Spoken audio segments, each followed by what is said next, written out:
muito obrigado por vocês terem aceitado o convite para estar aqui com a gente nessa mesa redonda. É, eu sou o Marcelo, sou editor dos portais da IT Media, do IT Fórum, do CIO Brasil e do Computer World Brasil. E o tema dessa mesa redonda é, conforme a gente está se aproximando do fim de 2021, né, que foi um ano, ao mesmo tempo, positivo para os negócios, quer dizer, principalmente para quem trabalha com tecnologia, né? A tecnologia está sempre permitindo que o mundo continue rodando, que as nossas vidas continuem, as nossas interações continuem, os nossos negócios continuem rodando e tudo mais. Ao mesmo tempo que teve essa parte boa, teve também uma parte muito difícil, né? Que foi a pandemia que continuou, enfim, levou muitas das pessoas que a gente conhece, muitos dos nossos amigos e tudo mais. Então tem, ao mesmo tempo, um elemento muito trágico, mas, ao mesmo tempo, um elemento de reinvenção e de investimento em tecnologia para permitir novos modos de trabalhar, novos modos de interagir, novos modos de viver, inclusive no âmbito pessoal, de conversar com a família e tudo mais. Então, 2021 foi um segundo ano muito desafiador, depois de um 2020 talvez mais ainda, porque a gente não sabia para onde correr. Mas 2021 continuou com esse desafio e agora vem aí 2022. Estamos no momento que gravamos esse vídeo, estamos aí a 15 dias do fim do ano e de começar um novo ano de 2022.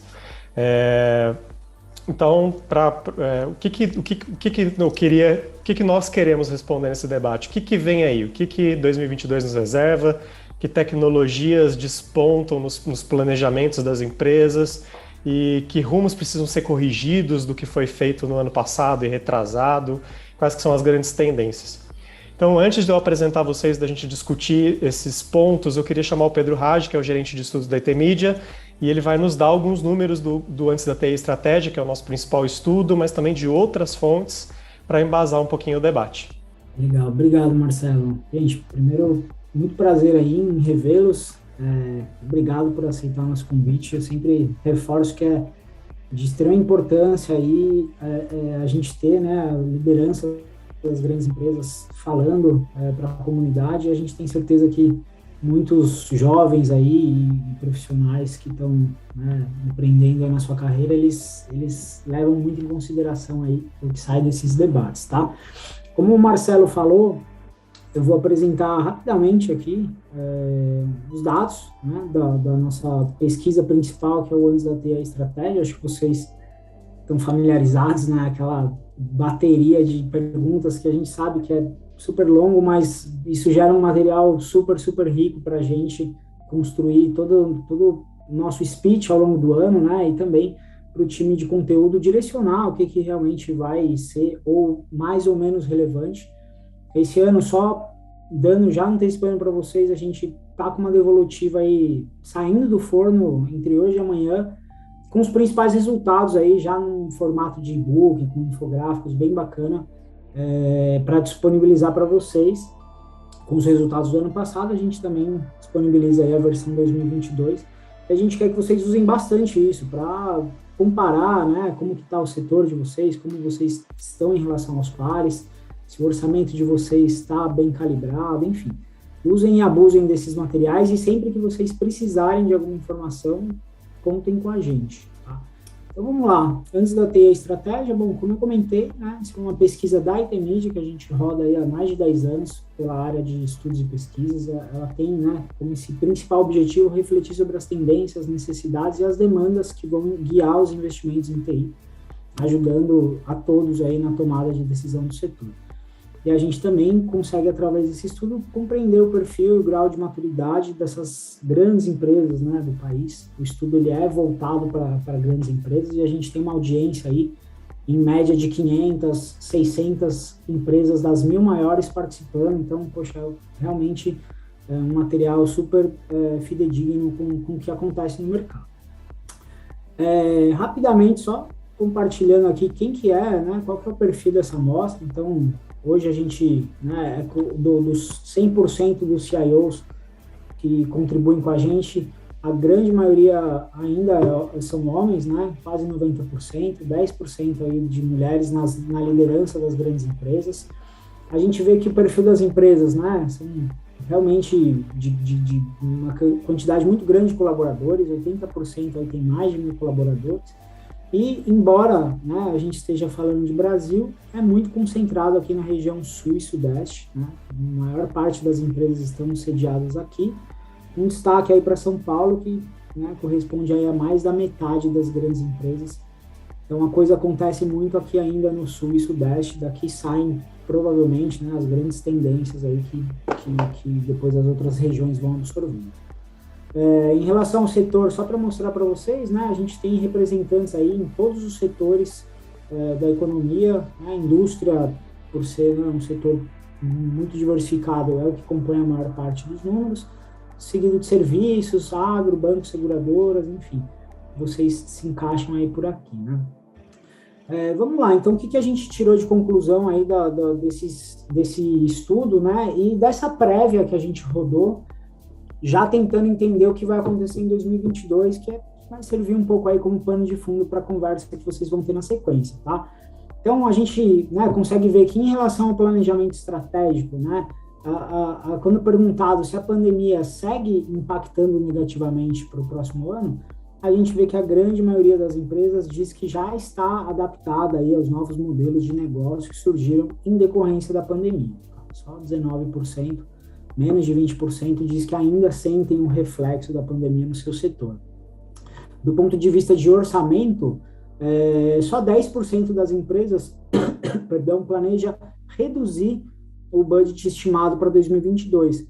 A grande maioria ali mantém ou cresce, né, o seu orçamento, algumas empresas aí com crescimento substancial, né, com mais de 50%. Então, a gente vê que a área de tecnologia, né, cada vez mais relevante e ganhando aí esse aporte financeiro para ajudar nas estratégias aí das companhias.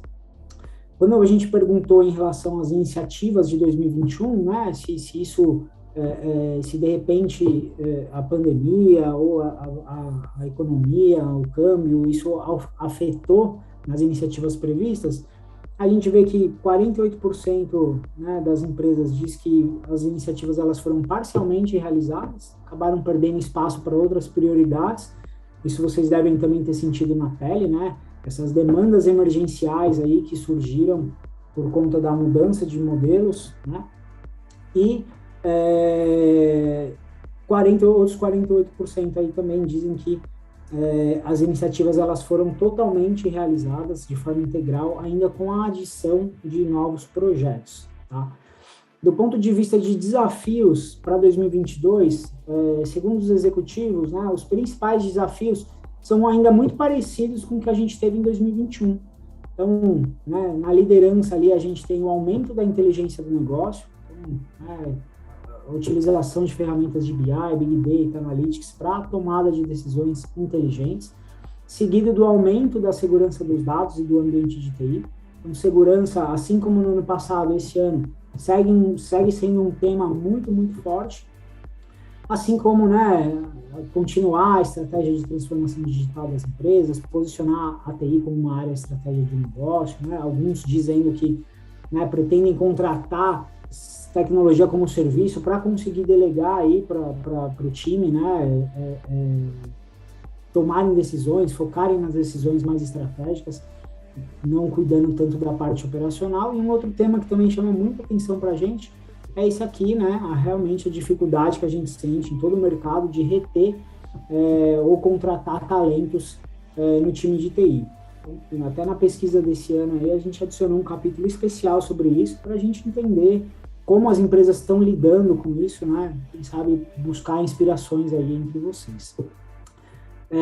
Do ponto de vista de foco de investimento, a gente vê que as duas tecnologias, né, assim como na anterior, as duas tecnologias que mais vão receber aporte financeiro para 2022, justamente cibersegurança, aqui, apesar de estar em segundo como desafio, é o primeiro, 90% das empresas vão botar dinheiro em cibersegurança, seguido de Big Data Analytics, e aí outras tecnologias acabam, né, vindo com um pouco menos de destaque. E a gente sabe, né, que por conta aí, né, uma coisa está relacionada à outra, né, mais dados circulando dentro das empresas exige um nível maior de segurança, né, contra os crimes cibernéticos, e aqui também a gente está vendo, né, os projetos em relação à adequação de LGPD ainda acontecendo, né? Mesmo que isso já esteja aí rodando há algum tempo aqui no Brasil. E para finalizar, gente, a gente perguntou, né, quais são os temas que a TI ainda precisa de mais conhecimento antes, né, de grandes investimentos, que precisa se aprofundar um pouco. E a gente vê, né, que os dois temas aí mais mencionados são esses temas aí mais jovens, né, entre aspas, como inteligência artificial, a própria LGPD, né, 62% das empresas dizem que ainda tem pouco domínio sobre o tema, né? Então ainda é um caminho meio obscuro, algumas empresas contratando a figura do DPO, outras não. E, enfim, seguido depois, né, por cibersegurança, IoT, e aí as tecnologias mais consolidadas acabam, né, recebendo aí menos dúvidas, já tem uma maturidade um pouco maior, tá? Então era isso, gente. Valeu, Pedro. Obrigado, cara. Pessoal, então vamos lá, deixa eu apresentar primeiro vocês, né, coisa que eu ainda não fiz. Primeiro, o primeiro dos CIOs, não, dos executivos de tecnologia que aceitou o convite para participar dessa mesa é o Charles Schweitzer. Pronunciei certo, Charles? Olha, foi quase, viu? Foi quase? Foi quase. É que não é um V, é quase um U, então é Schweitzer. Schweitzer, ó, passei perto. O Charles Schweitzer, que é o Head de Inovação do Banco Carrefour, e o Rafael Tobara, que é o Diretor Executivo de Digital Inovação e Customer Experience do Grupo Elfa. Queria agradecer a presença de vocês dois e já começar colocando vocês dois na fogueira logo de cara, porque é assim que eu gosto de brincar, que é assim, vou fazer uma pergunta que ao mesmo tempo parece muito simples, mas eu sei que é muito difícil de responder, que é: qual que é a grande tecnologia de 2022? Qual que é o grande foco em termos de tecnologia? Eu sei que é difícil escolher só uma, por isso que eu acho que essa pergunta é difícil. Qual que é a grande tecnologia em que vocês vão estar prestando atenção durante 2022 e por quê? Se você quiser começar, Charles. Acho que tem a ver com data para mim, porque dentro do setor financeiro a gente começou falando lá de Open Banking, agora a gente começa a falar de Open Finance. E essa coisa de você poder efetivamente tomar posse dos seus dados e permitir, né, essa integração com diversas empresas de diversos segmentos para fazer ofertas cada vez mais personalizadas, customizadas, um a um, sem dúvida nenhuma, ela vai pautar o nosso tipo de negócio, de mercado em 2022. Então, eu iria com data muito nessa linha e na tendência de olhar para negócios, com a questão do Open Finance, tá? Legal, obrigado, Charles. Depois eu vou aprofundar com você isso, tenho perguntas sobre isso, mas daí eu vou passar a bola para o Rafael. Tobara, qual que você acha que é a grande tecnologia de 2022? Poxa, está com certeza relacionada a dados, e aí eu iria um pouco além e falaria um pouco da inteligência artificial, porque hoje a gente está começando a capturar muita informação, que nem o Charles falou, principalmente o setor financeiro. O setor financeiro é um dos setores mais avançados, né? Hoje eu trabalho no setor de saúde. Então, o Grupo Elfa é um grupo com mais de 20 empresas que atende ali o segmento de health. É um segmento que tem muita informação, só que super descentralizadas.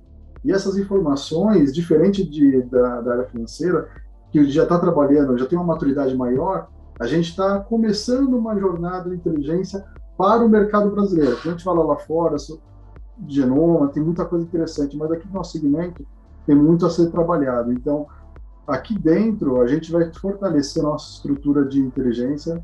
Então, a gente está trazendo cientistas de dados. E aí, a gente está fazendo projetos tanto internos para melhorar a eficiência, que são projetos como, por exemplo, de precificação, que é para levar o melhor preço para cada produto, por cada cliente, para cada segmento, até entender o comportamento do meu cliente, gerar mais valor para o meu cliente, para que ele consiga gerar mais valor, consequentemente, para o cliente dele, e a gente conseguir ali trazer uma melhor experiência na nossa jornada. Então, eu diria ali, escolhendo uma que é super difícil, Marcelo, que seria a inteligência artificial. E só um adendo, olha que bacana, que o Pedro acabou de mostrar, que a inteligência artificial é um dos temas ali, que são os maiores desafios que foram apontados, é onde o pessoal vai fazer mais investimento com cyber e analítica, que o Charles falou, só que é um dos temas que a TI ainda tem menos maturidade. Então, poxa, a gente precisa estudar mais, se aplicar muito mais. Muito bacana isso. Isso aqui mostra um avanço. Poxa, a gente realmente aí tem muito a caminhar. Mostrando que o pessoal já está com o facão na mão para explorar, mesmo sem saber o que vem pela frente, né, nessa mata aí. Tobara, então eu vou aproveitar para já fazer essa pergunta para você primeiro, depois eu vou para o Charles. Antes da gente explorar cada uma dessas tendências tecnológicas e investimentos, eu queria, um dos pontos que o Pedro mostrou no estudo era com relação ao impacto da pandemia nos investimentos e nos investimentos que estavam planejados no começo de 2021 e os que efetivamente se concretizaram ao longo de 2021. E eu imagino que a pandemia ainda afete um pouco, pelo menos, esses planos para 2022. Como é que é isso para você, Tobara, em termos de o que a pandemia ainda afeta e como é que foi o ano passado?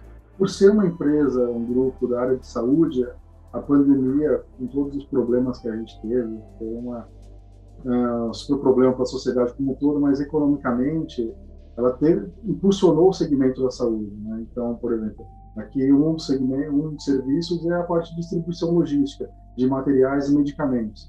Então, teve um aumento de demanda super grande, super relevante para hospitais, para clínicas, e mesmo no período ali que eles acabaram fechando, como, por exemplo, clínicas odontológicas, depois de um tempo, a economia acabou se recuperando. Então, os investimentos que estavam previstos agora para 2020 e para 2021 foram todos realizados, então a gente não teve cortes em investimentos de tecnologia, e muito mais do que isso, a gente recebeu diversos aportes a mais para conseguir atender toda essa cadeia com mais eficiência. Imagina ali que a gente tinha ali, hoje a gente atende cerca de 7.500 hospitais e 250 mil clínicas espalhadas no Brasil todo. Com esse aumento de demanda, a gente teve que se preparar muito mais. E o se preparar muito mais e tornar um negócio realmente escalável, e ainda nem por uma necessidade futura, mas por uma necessidade atual, de negócio atual, a gente investiu muito em tecnologia. Então, não fomos impactados, Marcelo, nessa pandemia, pelo menos nos nossos projetos de tecnologia. Não negativamente, pelo menos, né? Não negativamente, exato. Legal. Charles, e para vocês, como é que foi no Banco Carrefour? Bom, na verdade, eu vou falar até um pouco, talvez, do ecossistema como um todo, pegando Banco Carrefour e Carrefour. Eu acho que para nós, a pandemia, e aí vou me permitir voltar até um pouco além de 2021, voltando para 2020, aqui, o início da pandemia, foi uma verdadeira montanha-russa. Porque se você pega os primeiros 3 meses, né, quando a gente volta ali, né, aquele período abril, maio e junho, esses meses, do ponto de vista de crescimento para o varejo, foi estratosférico, porque quando você olha para o varejo todo fechado, com as suas portas fechadas, e um varejo alimentar que é essencial, com as suas portas abertas, servindo quase como se fosse o único shopping center aberto para toda a população, realmente, assim, trouxe um ganho de faturamento, de vendas, que foi absurdo.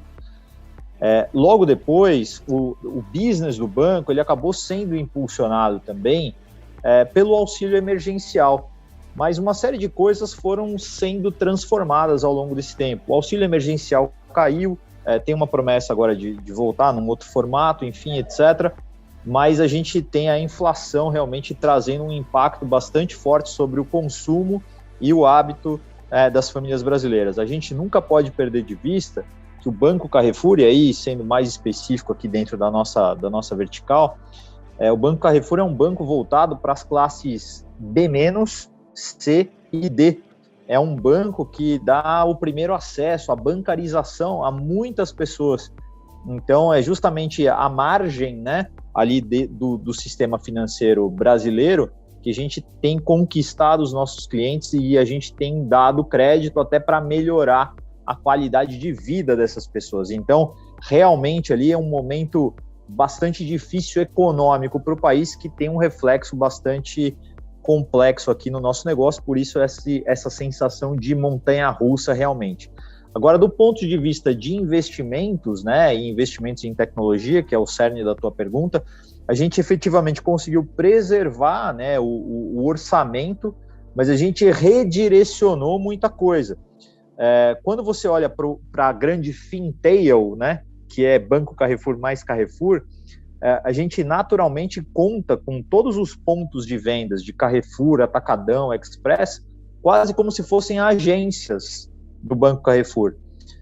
Mas dentro desse cenário de pandemia, a gente voltou muito o nosso canhão para a digitalização desse processo de aquisição, uso e manutenção das contas. Então, a gente saiu de um processo que tinha um foco muito grande em usar e se apoiar realmente nas lojas e nos pontos físicos para um processo muito mais digital.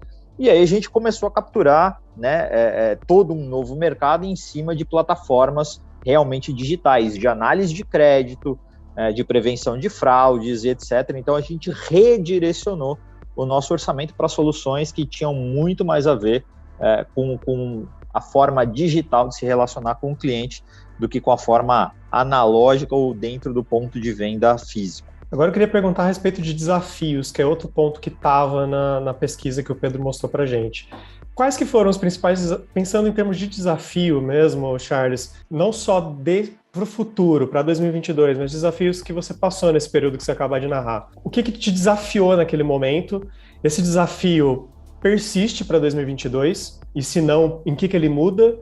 E aí eu me permito até direcionar um pouco a resposta de vocês, mas acho que é um tema fundamental, que é a falta de mão de obra em TI que o setor sofre no Brasil hoje. Foi um desses desafios que vocês enfrentaram no período? Começando por você, Charles. Bom, acho que tem aí desafios bons, tanto do eixo estratégico cliente, quanto do eixo estratégico equipe aí que você perguntou. Acho que do ponto de vista cliente, justamente foi essa transformação, essa mudança de mindset da gente olhar para o digital first, tá? E ele persiste, ele continua para 2022. Acho que todo novo produto voltado para o nosso ecossistema, ele vai ter que ter essa pegada de ser lançado primeiro ou voltado para a plataforma digital do ponto de vista de aquisição, uso uso e continuidade do relacionamento com o cliente. Agora, do ponto de vista de equipe, aí, né, tomando de novo o período como um todo, em 13 de março de 2020, uma sexta-feira 13, às 2h da tarde, nós tomamos uma decisão aqui que foi a seguinte: a gente desligou o Wi-Fi e a gente obrigou todo mundo a conectar no Wi-Fi de visitantes aqui do escritório. A gente testou a nossa VPN por 2 horas e aí, uma vez que a gente conseguiu fazer esse teste, a gente fez um comunicado para que todo mundo fosse para sua casa. 100% dos colaboradores em home office. A gente saiu com um comunicado dizendo para as pessoas ficarem 2 semanas em casa, nos bastidores falando para as pessoas se prepararem para 10 semanas, já achando que seria um absurdo, e bom, a gente passou praticamente um ano inteiro aí. Então, o primeiro desafio foi como fazer para essas pessoas se manterem integradas e bem, com saúde, produtivas dentro desse ambiente. Então, a gente gamificou o processo de trabalho remoto. A gente trouxe uma startup que nos ajudou a gamificar esse processo e a gente criou missões para as pessoas em times poderem completar essas missões, e eram missões muito simples, muito divertidas e interessantes para o dia a dia. A pessoa precisava postar, por exemplo, o look do dia, porque a gente sabe que trabalhar de pijama não vai ser a mesma coisa, não vai dar o mesmo nível de foco, atenção, produtividade, etc., bem como outras coisas muito legais de integração, etc. Então, a gente, de alguma forma, a gente gamificou o trabalho em casa e ensinou essas pessoas a ficarem bem e produtivas dentro do seu ambiente. O desafio agora é diferente. O desafio agora é como fazer o trabalho híbrido, porque agora, hoje, eu estou aqui presencialmente no escritório, mas eu tenho colaboradores que estão remoto. Como é que a gente faz o híbrido funcionar? Porque a gente sempre teve uma realidade que era físico, presencial 100%, depois a gente teve 100% em casa, e agora a gente está nesse formato onde alguns colaboradores estão em casa, outros estão aqui. O híbrido está difícil ainda, e a gente precisa tornar ele fácil e produtivo. Sem dúvida nenhuma, uma das coisas que a gente tem, e a gente sabe disso, é esse apagão de mão de obra na tecnologia, e aí a gente não quis realmente ficar parado em relação a isso. Nós já lançamos 2 bootcamps no mercado, o primeiro para desenvolvedores de tecnologia front e back-end, o segundo para formar engenheiros de dados. Foram 25 mil bolsas gratuitas no primeiro bootcamp e 20 mil gratuitas no segundo bootcamp. E aí esse processo foi afunilando com aquelas pessoas que efetivamente concluíram as mais de 100 horas de formação. A gente criou desafios e a partir desses desafios a gente contratou gente nova para dentro do banco e do varejo do Carrefour. Então a gente tem formado realmente pessoas novas no mercado, dentro do nosso stack tecnológico e contratado essas pessoas. E como benefício, acho que para a sociedade fica realmente assim um processo de formação com muito mais gente, que qualquer empresa vai poder se aproveitar disso, desse processo de formação. Afinal de contas, a gente acabou formando mais de 45 mil pessoas para o mercado de tecnologia nesse tempo de pandemia. Tomara, como que foi desafios 2021 e desafios 2022? Eles são semelhantes, persistem ou são novos desafios? Acho que a gente vai descobrindo esses desafios a cada momento, né? A gente vive num mundo dinâmico, que as coisas vão acontecendo, a gente se sente desafiado. Então, uma das preocupações que o Charles falou bem bacana, de as pessoas irem para casa com a estrutura que eles tinham, poxa, super desafio, mas muito além disso, né, Charles, tem toda a preocupação com a cybersecurity. Esse é um desafio que a gente vivencia hoje. A gente acabou de receber ali, essa semana, o Ministério da Saúde sendo invadido, e provavelmente vai ser um dos maiores desafios aí para os próximos anos, né? Então, a partir do momento que a gente tirou as nossas pessoas de dentro do escritório, dentro do nosso firewall ali, com as regras, e essas pessoas foram para casa usando seus computadores pessoais ou os computadores da empresa, mas sem aquela governança que a gente tinha, sem todas as regras de segurança, esse é um grande desafio que a gente vem aí enfrentando. E é uma preocupação de todas as empresas. Uma das coisas que eu digo, e isso eu digo para o CEO da companhia, que eu falei para o conselho, para os amigos, se você não for atacado, você será atacado. Então, isso é um fato. Então, todas as empresas, e conforme elas vão crescendo e expondo sua marca, elas são ficando mais suscetíveis a ataque. Isso é um fato que está acontecendo. Então, Marcelo, grande desafio. Foi um desafio no passado e vai ser um desafio cada vez maior o tema de segurança. E para isso as empresas estão se preparando. E se preparando desde ali das lições básicas, né, que a gente tem, cuidando dos nossos servidores, cuidando do nosso ambiente, até fazendo seguros, até contratando consultorias para momento de crise, tendo ali a segregação de redes, várias e várias iniciativas que a gente está fazendo. Eu acho que esse é um grande desafio e é um desafio que não vai acabar. Então você fala, poxa, o desafio continua? Ele continua e, ao meu ver, ele vai aumentando, ele vai crescendo.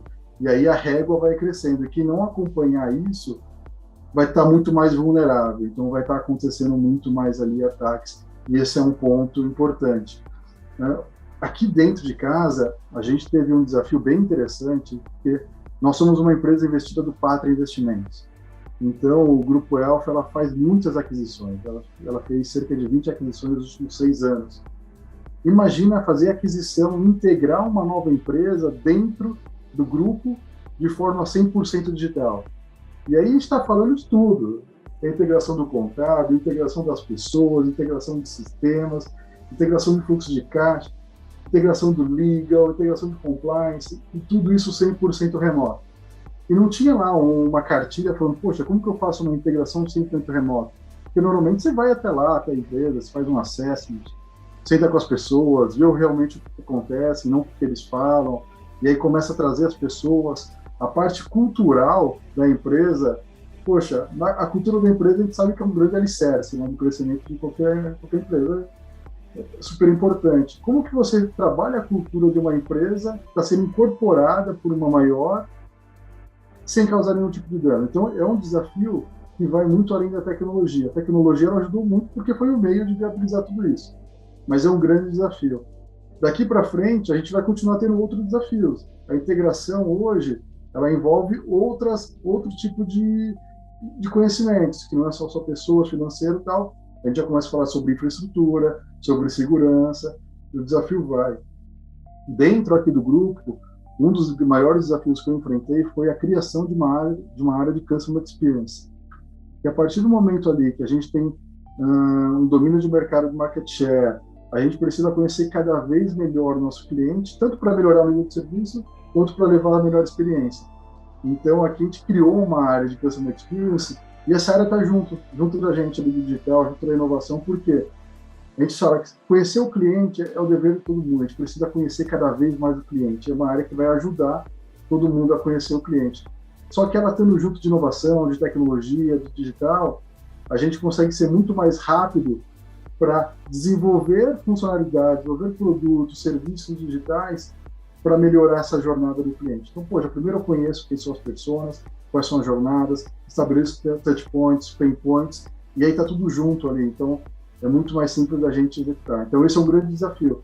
Nesse momento, a gente mapeou todas as pessoas, todas as jornadas, mapeou as oportunidades, a gente priorizou. Desafio para 2022 é colocar tudo isso daí, tirar do papel e colocar em prática, executar tudo isso e melhorar cada vez mais o nosso nível de serviço e a experiência ali do nosso cliente. Então, assim, desafios tem de monte, né? E cada vez mais vão aparecendo novos. E a gente está aqui para isso, né? Deixa eu aproveitar, você já até abordou esse tema e eu vou puxar de novo o estudo do Pedro, que está sempre balizando aqui as nossas conversas, mas cibersegurança estava sempre lá no topo, né, dos investimentos, das preocupações. A LGPD também, não é a mesma coisa, a gente sabe, mas estão relacionados, enfim. Deixa eu aproveitar, você até já falou um pouco, Rafael, mas eu queria que você falasse um pouquinho mais dos investimentos em cibersegurança que vocês estão planejando e o que é foco em termos de cibersegurança e LGPD para 2022. Também está no topo das prioridades de vocês e qual que é o trajeto que vocês pretendem traçar durante 2022? Com certeza. Então, já começou, já faz algum tempo, né? O que a gente está fazendo a gente está subindo cada vez mais o muro. Existe um trabalho inicial que é você fazer o básico, né? Que são, desde fazer validação do AD, segregação de redes, tem o básico para você subir um pouco o muro. Porque onde a gente está agora, a gente já tem um muro alto já de segurança, a gente já tem uma boa barreira de segurança. Agora a gente vai fortalecer para subir ainda mais o muro. A gente trabalha com diversos parceiros, a gente tem 2 consultorias parceiras nossas que ajudam a gente tanto no dia a dia para fazer o assessment, verificar quais são os gaps que a gente tem na nossa segurança, e uma outra consultoria além do nosso time interno que é para atacar e operacionalizar tudo isso. Então a gente vai executando e uma coisa super importante é que de tempos em tempos a gente precisa revisitar tudo que foi feito, ou seja, a gente tem que revisitar todo o nosso ambiente, fazendo um novo assessment, fazendo um novo pen test, para ver quais são as nossas vulnerabilidades. Porque às vezes a gente foi lá e deixou o ambiente super bonito, 100% seguro não existe, né? Mas seguro de acordo com o que é o nosso plano. Só que a gente desenvolveu um novo produto, um novo serviço, foram criados uma nova infraestrutura, a gente alocou mais servidores, a gente criou outros usuários, criamos outros usuários no grupo admin. A gente precisa sempre estar revisitando, fazendo esse assessment e depois sempre melhorando esse ambiente. Ou seja, é algo que nunca acaba. A gente precisa estar sempre com essa preocupação ali de melhorando o nosso ambiente e subindo cada vez mais esse muro. Porque a gente vê que grandes empresas que investem milhões, elas são atacadas, são afetadas. Então, assim, a gente precisa continuar investindo muito forte. E é uma das preocupações que a gente tem. Mário, como que é a pressão, cara? Porque o setor de saúde, já faz muito tempo que eu acompanho o setor da saúde, as pesquisas indicam que ele está sempre entre um dos setores mais atacados, mas talvez ele seja aquele em que os ataques mais chamam a atenção, né? Pela criticidade dele, enfim, a gente está falando de vidas que estão sendo cuidadas e que estão sem um sistema ali, pode impactar, tirar a vida de alguém, é mais do que afetar o bolso de alguém, é afetar a vida de alguém. Como é que é a pressão da segurança da informação quando se trata do setor da saúde, falando especificamente do seu caso? É muito grande, porque além de você não conseguir servir a pessoa no hospital para ter algum problema, imagine ter os dados vazados. Então, uma pessoa, um amigo seu, ele faz exame no Fleury que foi invadido esse ano, né? E foi invadido. E os dados foram vazados. Ele fez exame A, B e C, e o resultado do exame A, B e C pode ser comercializado na Dark Web. Que é o que acontece, né? Eles vão sequestrar os dados, você não vai pagar o resgate, esse dado ali é vendido na Dark Web, uma pessoa pode comprar da mesma maneira que o vazamento do Serasa, em teoria, é possível comprar algum tipo de informação. Então isso é complicado, porque às vezes o sigilo e aquela doença é algo que você guarda para você que pode te causar um dano gigantesco, né? Na tua família, no teu trabalho, seja lá onde for. Então existe uma preocupação muito grande para o setor de saúde, porque é o que você falou, vazamento do setor financeiro, nossa, é muito ruim, mas vazamento de dados da saúde, poxa, você está falando da pessoa, da intimidade da pessoa. Então, por exemplo, um vazamento do Ministério da Saúde, onde ele, porventura, ele pode saber quais são as doenças que cada um de nós aqui a gente já teve, ou a gente tem, os tratamentos que a gente faz, se a gente é paciente crônico ou não, isso tem um valor, poxa, que é difícil de dizer. Então, assim, por isso que o segmento de saúde ele investe muito em cyber. Aqui a gente faz a mesma coisa. Legal. Charles, deixa eu aproveitar o mesmo tema para falar contigo, cara. O setor financeiro, ele é tradicionalmente um setor que investe muito em cibersegurança por razões óbvias. Como é que foi para vocês em termos de investimento nessa área específica e qual que é o planejamento para o ano que vem? Vocês pretendem gastar mais ou gastar melhor? Como é que é a perspectiva para 2022 em termos de cibersegurança? Eu acho que as duas coisas, nesse caso não é ou, é e, gastar mais e melhor. Mas, de fato, assim, 2021, e acho que esse período de pandemia, acho que ele acabou abrindo os olhos para todo mundo, né, sobre o número de ransomwares que acabou acontecendo no mercado, né, cresceu exponencialmente, é impressionante. E o setor financeiro, obviamente, ele é um target muito visado pelas quantias, pelas cifras que movimentam e pelo quanto isso pode fazer com que essa engrenagem desse crime, né, continue a acontecer e com seus diversos impactos. Então, assim, a gente olha muito fortemente para a segurança interna, obviamente, para proteger questões ligadas ao sigilo do nosso próprio business, né, e ao nosso planejamento estratégico e as movimentações que a gente está fazendo como companhia, mas a gente tem uma responsabilidade muito forte do ponto de vista de segurança, de garantir aquela transação de cada um de vocês individualmente como clientes, né, na prevenção de fraudes, na garantia de que o seu dinheiro ele vai continuar sendo o seu e ninguém vai ter acesso àquilo, e de garantir que ninguém possa fazer mau uso dos seus dados e dos dados da sua conta, ou enfim, do seu crédito. Então, um uso muito intensivo, né, uma ampliação realmente dos gastos, sempre de uma forma maior e melhor. E a gente tem olhado aí com muito carinho agora para 2022, a gente tem começado a constituir aqui uma disciplina de Corporate Venture Capital, justamente para a gente olhar para algumas tecnologias emergentes, e aí não basta só olhar para o mercado brasileiro do ponto de vista de tecnologias emergentes de segurança.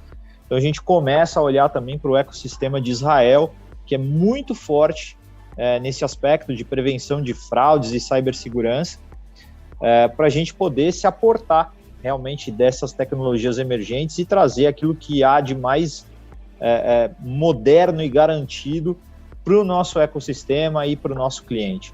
Então, essa é uma disciplina nova que a gente está integrando aqui dentro de inovação, o Corporate Venture Capital, e a gente já tem olhado aí, sim, muito fortemente para um fundo de Israel que vai poder aportar esse tipo de tecnologia para a gente aqui. Legal. Aproveitando esse gancho que você está me dando, Charles, de tecnologias emergentes, e agora a cibersegurança é uma tecnologia de sempre, né? Não é nem emergente, é a que está sempre ali, sempre necessária. Nós falando de novas tecnologias, e eu aproveito para puxar também aquela primeira pergunta que eu fiz lá no começo do nosso papo, e vocês dois responderam que a tecnologia de 2022 era dados, e a inteligência artificial que é calcada em dados, enfim. Aproveito para te perguntar a respeito de dados, de iniciativas de uso de dados, de inteligência artificial, machine learning, e também eu vou pegar carona aqui do 5G também. Isso já foi tema de um debate que a gente promoveu aqui na IT Media, e o 5G tem essa promessa de aumentar exponencialmente o volume de dados, que já é enorme, né? Qual que é a estratégia do Banco Carrefour para lidar com essa quantidade de dados e com essa quantidade de dados que deve aumentar ainda mais com os dispositivos conectados na rede 5G e tudo mais? Qual que é a estratégia de vocês, Charles, do Banco Carrefour? Eu adorei a sua pergunta, de verdade.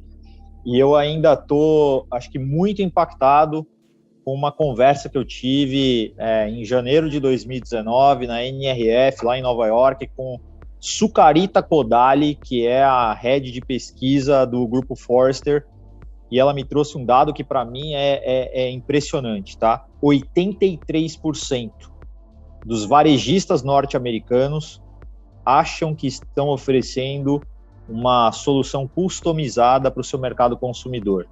E só 5% dos clientes acham que estão recebendo uma oferta customizada do varejo americano. Então, isso traz para mim uma noção de que, assim, o Big Data morreu. A gente precisa entrar na era urgente do Smart Data. Ou seja, eu tenho que coletar e armazenar só aquilo que eu vou utilizar.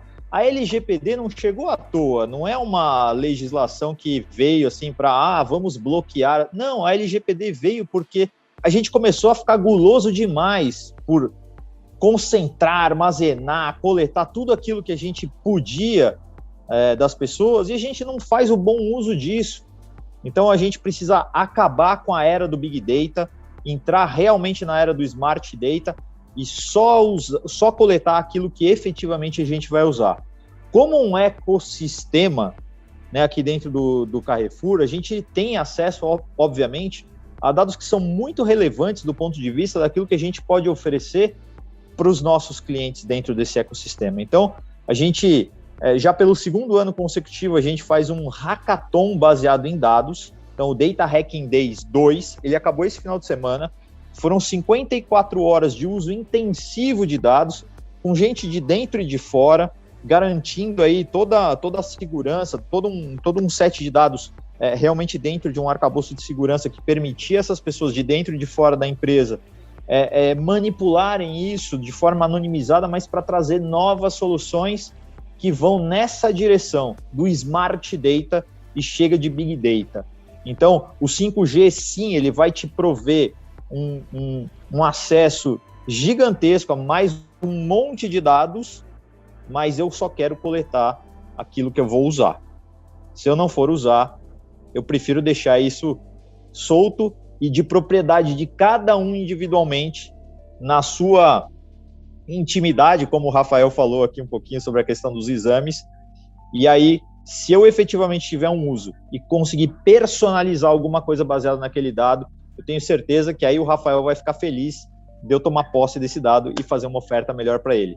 Acho que nada pior do que eu, que sou São Paulino, entrar num site de venda de esportes e ver lá a camisa do Palmeiras e do Corinthians em promoção. Se você já sabe para que time eu torço, não me ofereça coisa de outros times.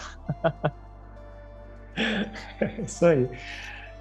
Tomara, e contigo, cara? Qual que é a estratégia do grupo para lidar com esse grande volume de dados que tende a aumentar cada vez mais, né?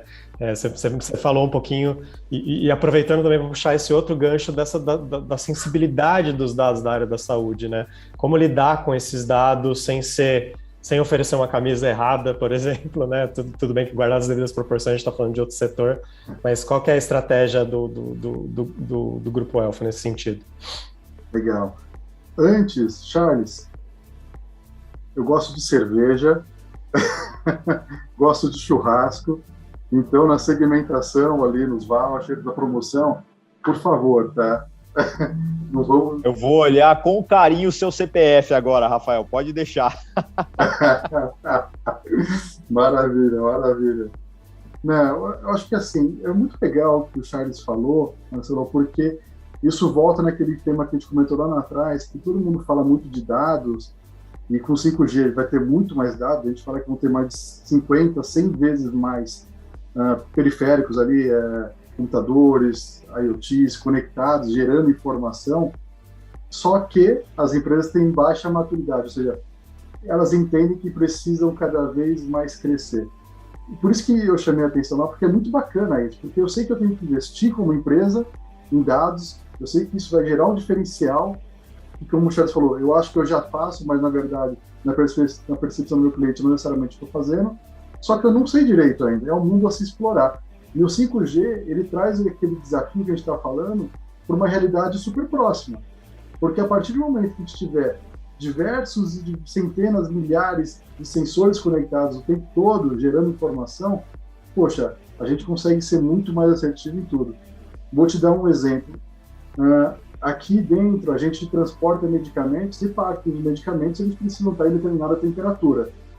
Poxa, para garantir que esse medicamento esteja na temperatura correta na hora de chegar no hospital, numa clínica, eu preciso ter ali um tracking, provavelmente via IoT, e em alguns lugares utilizando inclusive blockchain para isso, desde a fabricação, desde a indústria, até chegar no meu centro de distribuição, do pique do produto ali, que eu tiro ali da geladeira, até chegar, passar pelo caminhão, chegar no hospital, eu preciso rastrear qual que é a temperatura desse medicamento.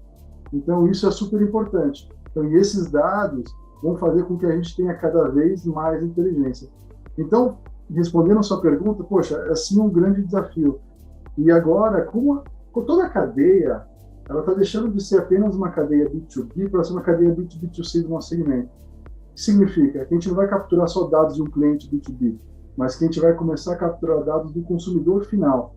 Na cadeia de saúde, a gente está falando do paciente. Conforme eu conheço mais o paciente, eu tenho mais informações deles, eu consigo fornecer serviço. Trazendo um outro exemplo aqui do que a gente já está fazendo. A gente vende medicamentos e atende plano de saúde para tratamentos crônicos. Então, poxa, um paciente que toma seu medicamento lá diariamente, semanalmente, mensalmente para esse tratamento, hoje ele precisa ir até a farmácia para comprar. A partir do momento que o plano de saúde faz uma autorização desse medicamento, a gente já leva esse medicamento até o cliente, e mais do que isso, a gente cuida do cliente durante esse período. E a gente cuida falando o quê? Poxa, gerando conteúdo, qual que é a melhor medicação, lembrando ele do melhor momento de tomar o medicamento, dando track no pedido dele quando ele tem um novo medicamento para chegar. Então, a gente vai incorporando novos serviços. Inteligência artificial atrelada a dados é muito bom, e por isso que as empresas estão investindo, porque é uma das maneiras da gente trazer dinheiro novo de forma rápida para a empresa. Quando a gente tem uma área de digital, de inovação, muitos dos projetos, dos produtos que a gente desenvolve são experimentações.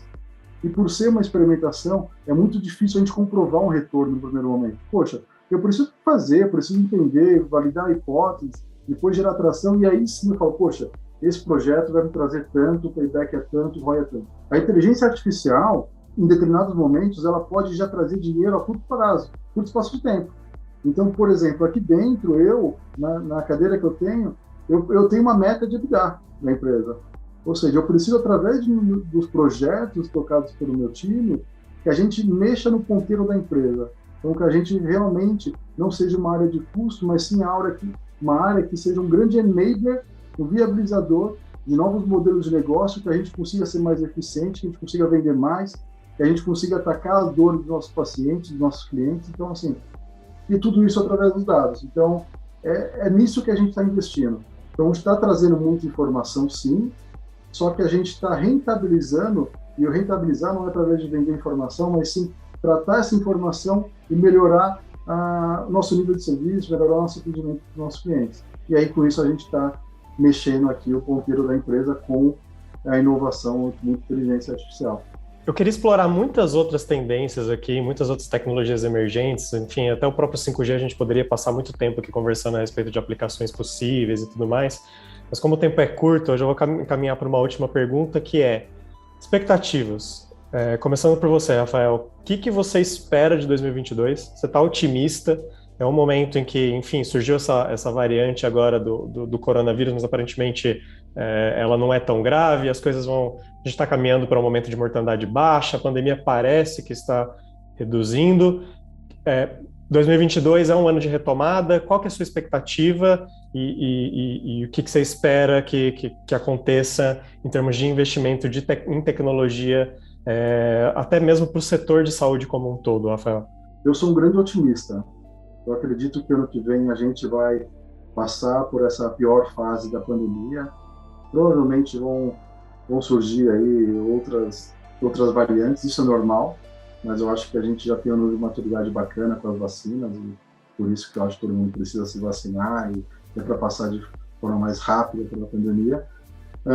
Investimento em tecnologia, as empresas durante esse período eles perceberam que investir em tecnologia já foi na época que era um custo. Investir em tecnologia é um grande enabler para gerar escala para o negócio. Então, a partir do momento que teve um aprendizado na prática e todas as empresas fizeram isso, agora elas perceberam que elas precisam cada vez mais investir em tecnologia. Então, eu acho que esse boom que a gente está tendo em tech, onde faltam inclusive profissionais, eu acho que isso daí vai se acentuar. Cada vez mais as empresas vão buscar profissionais de tecnologia e vão fazer mais investimentos. Charles, a parte boa de falar com você é que, além de perguntar do setor financeiro e dos bancos, a gente pode perguntar um pouquinho de varejo também. Então, eu vou te perguntar essa expectativa dupla para 2022, em termos de tecnologia para o setor bancário, que é seu core, obviamente, mas também para o varejo. O que você espera para 2022? Está otimista? Eu também, como o Tobara, sou um eterno otimista. Eu acho que a gente vai acabar vendo um ano assim de retomada. Não dá para dizer mais novo normal, velho normal, enfim, mas eu acho que a gente vai voltar a ter um cenário onde a carteira do consumidor ela vai voltar a se equilibrar no formato em que a gente tinha no pré-pandemia. Eu acho que hoje as pessoas estão desesperadas para consumir serviços, que foi uma coisa que foram cortadas delas, né, durante esse período de pandemia. Então, não à toa a gente está vendo uma procura aí desenfreada pelo turismo internacional, enfim, alguns restaurantes, enfim, a gente está vendo um consumo muito forte de serviços. Eu acho que a gente vai voltar aí para um 2022 com forças reequilibradas e a carteira do consumidor novamente reequilibrada. Então acho que a gente vai aí para um ano realmente de retomada, um novo ciclo de crescimento. Obviamente que a gente tem que olhar com tudo isso com bastante cuidado, porque afinal de contas 2022 é um ano eleitoral, e aí ano de eleições sempre a gente tem uma preocupação extra em relação a como esse cenário da eleição vai se definindo, né? Então eu acho que a gente precisa, uma vez que as candidaturas estejam realmente definidas, as alianças prontas, montadas, como é que esse cenário vai se desenhando e o próprio mercado vai precificando o novo cenário de Brasil. Eu acho que a gente tem aí um 2022, mesmo dentro desse cenário eleitoral, realmente como um cenário onde a gente volta a equilibrar a carteira do consumidor e a gente começa a experimentar novos crescimentos a partir desse reequilíbrio da carteira do consumidor. Isso vale para varejo, vale também para o setor financeiro e acho que para todos os outros. Charles e Rafael, muito obrigado por terem aceitado participar dessa mesa redonda. Foi um prazer falar com vocês. Espero que da próxima vez a gente possa já falar presencialmente. Vamos ver se o ano que vem a gente consegue agilizar esses encontros presenciais de novo. E Pedro também, muito obrigado pelos números. E é isso, brigadão e até a próxima.